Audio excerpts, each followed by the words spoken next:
witch! You're a witch! That you are a witch.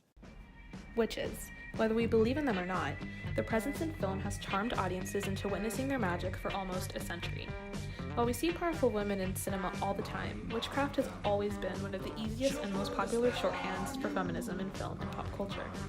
The way our favorite movie witches are represented on screen has changed a bunch throughout the century, but they're always an excellent representation of the feminist ideals held by the respective decade we see them in. While the first appearance of witches on screen is almost impossible to determine, we can start where most people do, The Wizard of Oz. We have this movie to thank for the popularization of both witches on film in general, and most of the iconography that would be associated with witches for decades to come, like green skin and brooms.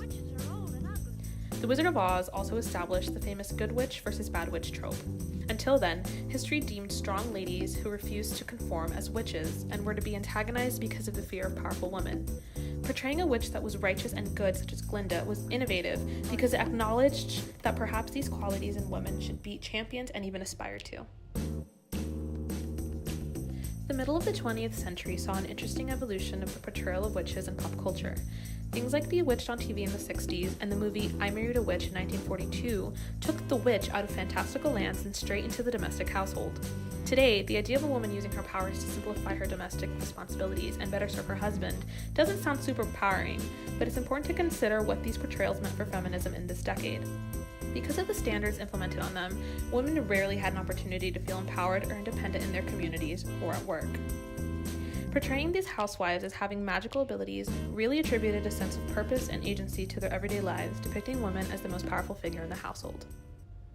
It wasn't until the 70s that we began seeing a new kind of witch on screen, not coincidentally parallel to the feminist movement starting in the late 60s.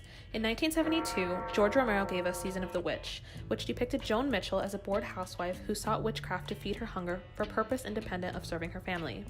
To me, Joan is among the best examples of witchcraft as a vessel for feminism in film, because Romero makes it clear that only when Joan chooses the path of witchcraft for herself does she finally feel empowered and like she has a role outside of mother and wife.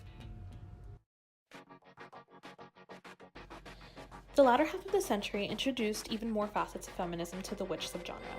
The late 80s and 90s saw movies in which witches were a force, grouping themselves into covens and finding themselves to be more powerful that way. We were seeing groups of witches everywhere. The Craft, Charmed, Practical Magic, The Witches of Eastwick, and the list goes ever on.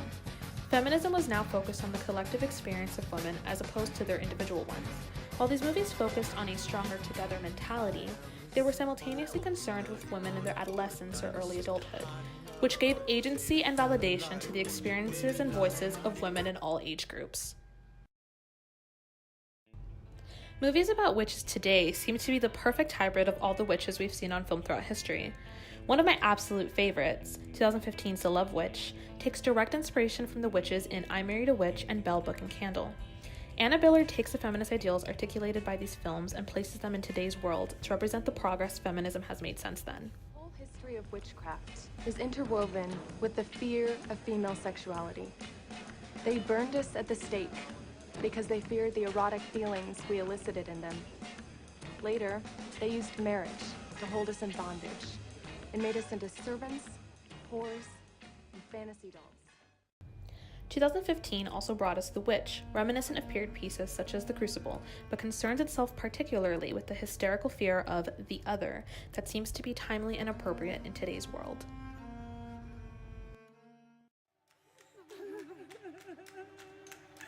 You took them from me. Let them go now. You killed my children. You killed that father. You witch. I love you. I love you. What?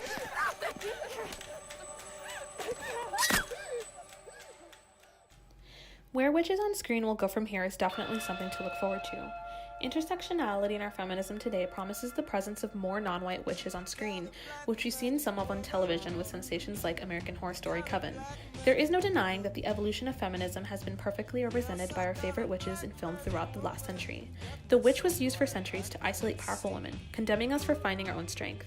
Because of the way the witch has been characterized in film today, she is strong, empowered, and we are proud to carry our own versions of her inside ourselves.